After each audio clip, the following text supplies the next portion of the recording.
Përshëndetje, jeni me edicionin më të ri të lajmeve 21 minuta. Protestuesit kanë hedhur në gjyrë të kuqe para hyrjes së kuvendit të Kosovës, si dhe kanë shkruar me sprej jashtë tradhtarët, poshtë tradhtarët. Protesta kundër ekspozitës për masakrat në Kosovë e organizuar nga ish-këshilltari i Albin Kurtit, Shkëlzen Gashi, është organizuar nga organizatat e Dala nga lufta dhe ka përfunduar e qetë. Veteranët kërkojnë përgjegjësi për ekspozitën me pasaktësi për masakrat. Pasi nuk janë lejuar të hyjnë në oborin e kuvendit, ata janë futur me forcë përmes hyrjes kryesore. Republikës së Kosovës dhe kryeministri i saj bënte kërkatjet e pandalshme me plot gojnë për bashkimin kombëtar.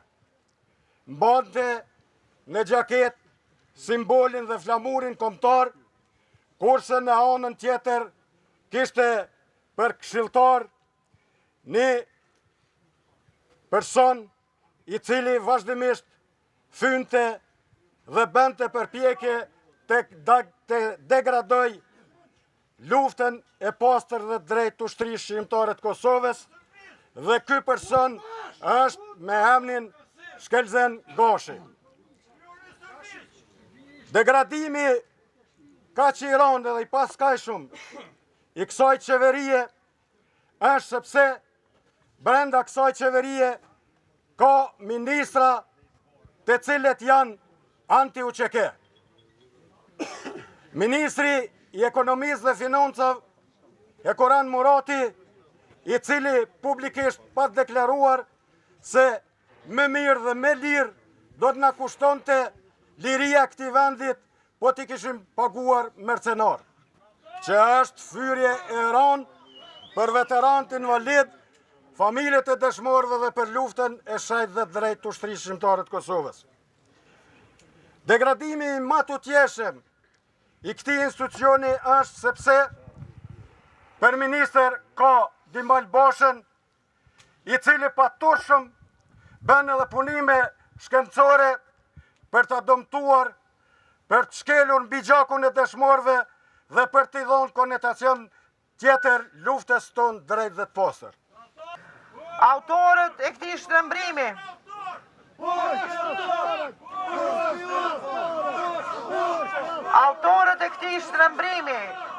mbajnë përgjegjësi direkte bashkë me aktorët politikë që mësuan atë. Bara bie njësoj mbi çdo zyrë që përdori fonde publike për të financuar një përmbajtje të tillë. Dhe kjo përbën një skandal të vërtetë. Institucionet shtetërore kanë detyrim të mbrojnë historinë e jo të subvencionojnë poshtrimin e saj. Prandaj, kërkojmë llogaridhënie institucionale nga të gjithë zyrtarët që financuan ose miratuan këtë ekspozitë. Institucionet e drejtësisë do të shqyrtojnë pavonesë veprimet e iniciatorëve. Po ashtu kërkojmë urgjentisht tërheqjen e botimeve të autorëve nga hapësirat publike dhe pikat e shitjes, deri në përfundimin e procesit të llogaridhënies. Kryesia e Kuvendit të Kosovës shpreh keqardhje për atë çfarë ka ndodhur me ekspozitën masakrat në Kosovë 1998-1999, tha kryeparlamentarja Albulena Haxhiu. Ajo në konferencë për media tha se vendimi për financim të kësaj ekspozite ka qenë e kryesisë së legjislativit dhe se nuk ka pasur asnjë indikacion për pasaktësi. Haxhiu tha se në mbledhjen e sotme morën vendim për inicimin e ndryshimit të rregullorës dhe formimin e një komisioni të posaçëm për verifikimin e mbështetjes financiare të këtyre projekteve.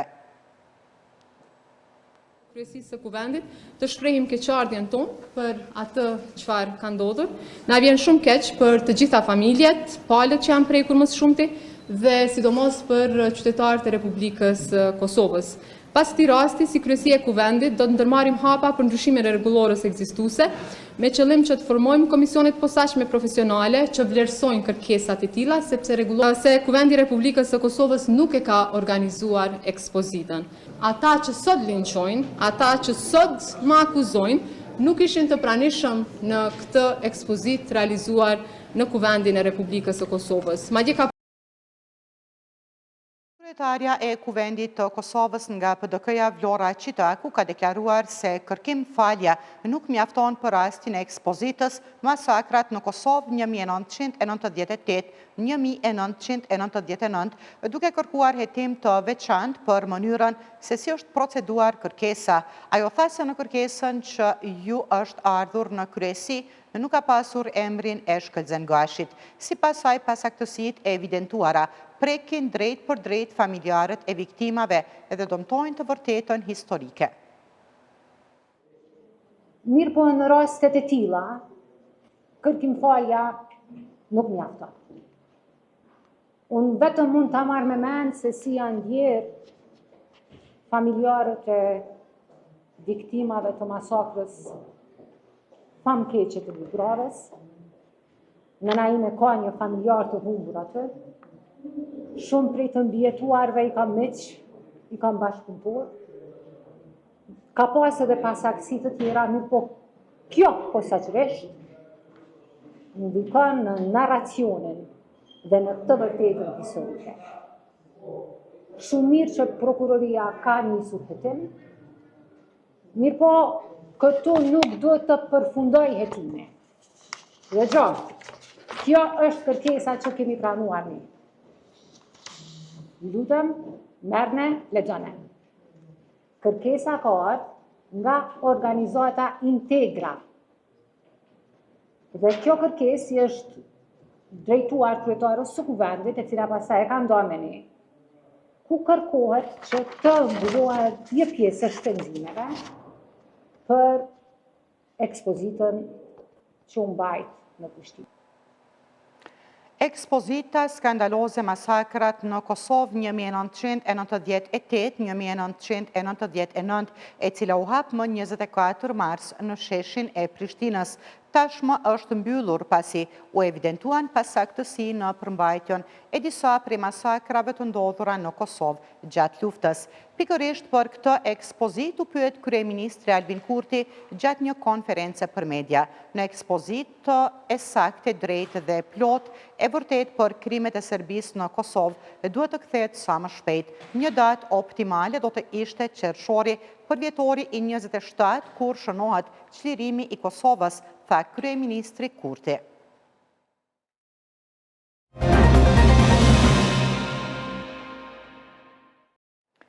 Qeveria e Kosovës ka marrë vendim për dhënien e pagës së 13 për punonjësit e sektorit publik.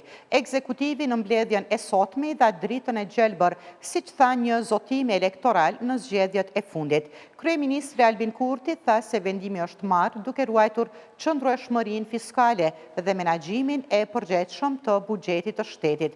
Arsyetimin e vendimit e bëri ministri i Financave Kuran Murati, i cili sqaroi se kush dhe si do të merret të paga e 13 në sektorin publik.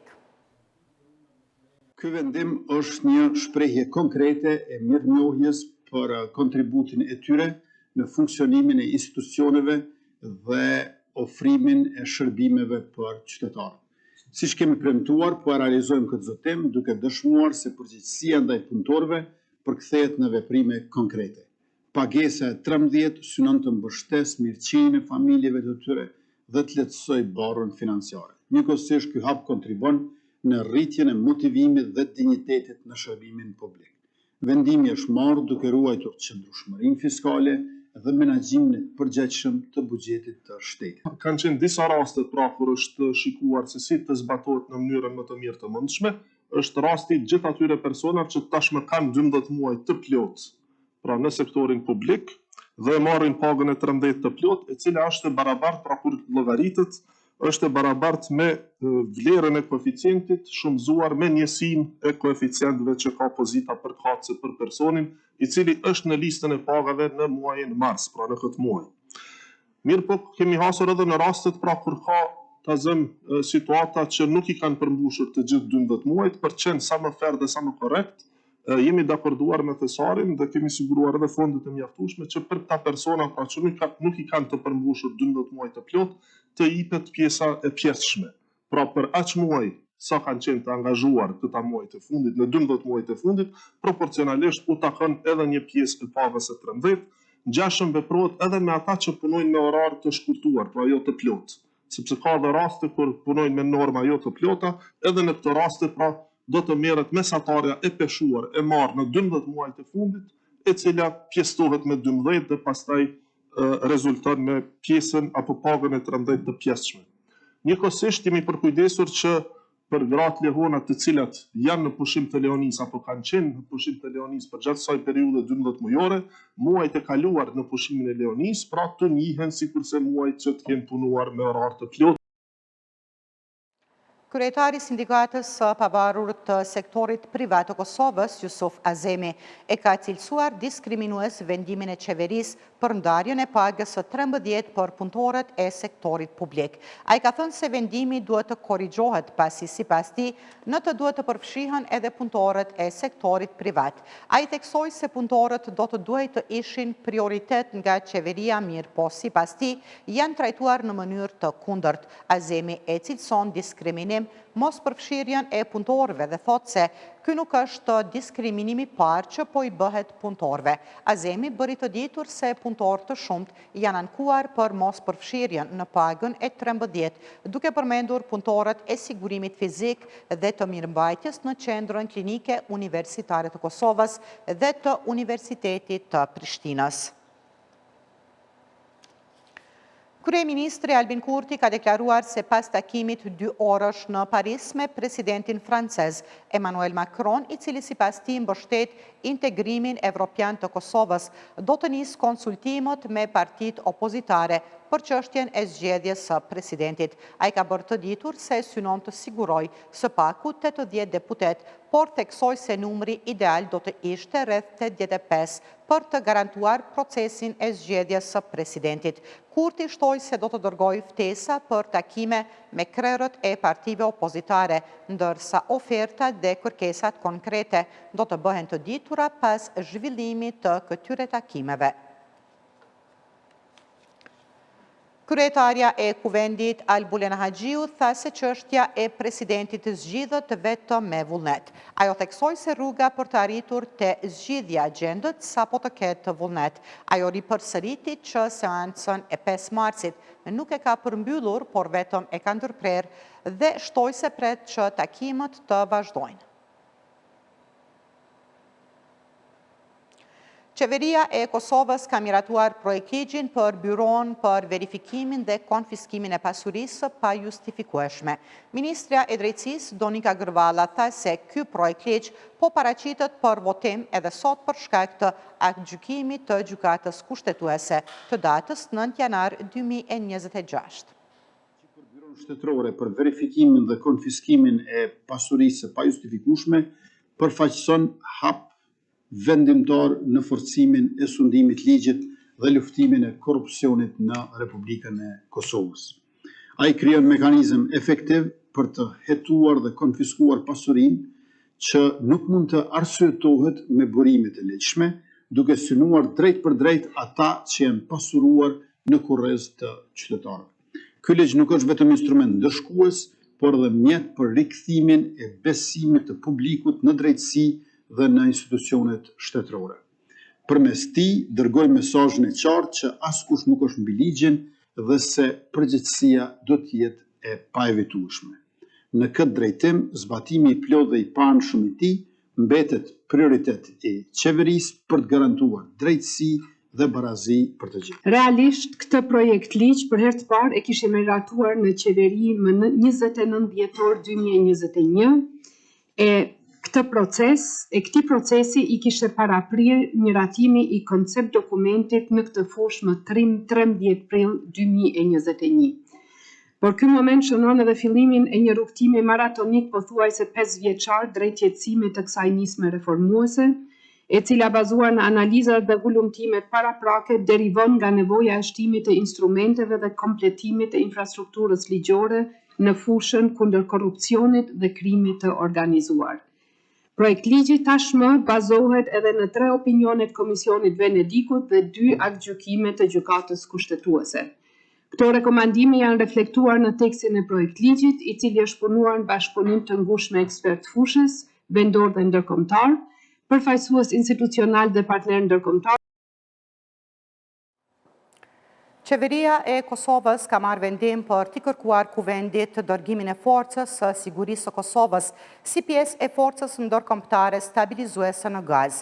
Ministri i Mbrojtjes Ejup Maqedonci tha se përmes këtij angazhimi, Kosova dëshmon se është partner i besueshëm dhe i gatshëm të veprojë krah aleatëve në mbështetje të paqes, sigurisë dhe mbrojtjes së civilëve. Përmes këtij angazhimi, Republika e Kosovës dëshmon se është partner i besueshëm, i përgjegjshëm dhe i gatshëm të veprojë krah aleatëve në mbështetje të forcës sigurisë, mbrojtjes së civilëve dhe zbatimit të mandateve ndërkombëtare. Ky vendim forcon edhe më tej profilin ndërkombëtar të shtetit tonë, afirmon profesionalizmin e forcës sigurisë Kosovës dhe e vendos Republikën tonë në radhën e shteteve që jo vetëm përfitojnë nga siguria ndërkombëtare, por dhe që kontribuojnë aktivisht në ruajtjen e paqes dhe rendit ndërkombëtar.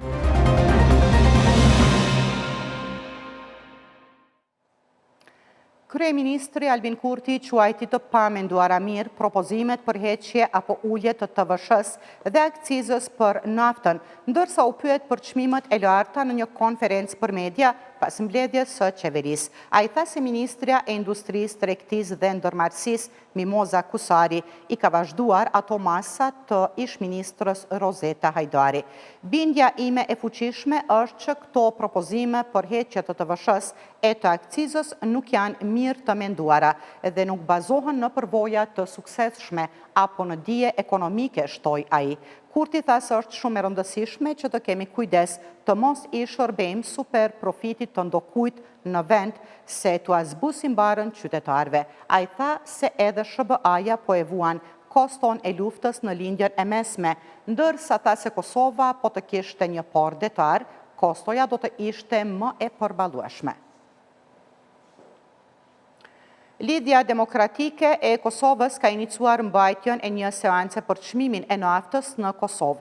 Jehona Lushaku, shefe grupit parlamentar, ka thënë se çmimet e naftës janë të papërballueshme, kurse qeveria nuk ka interesim për këtë çështje.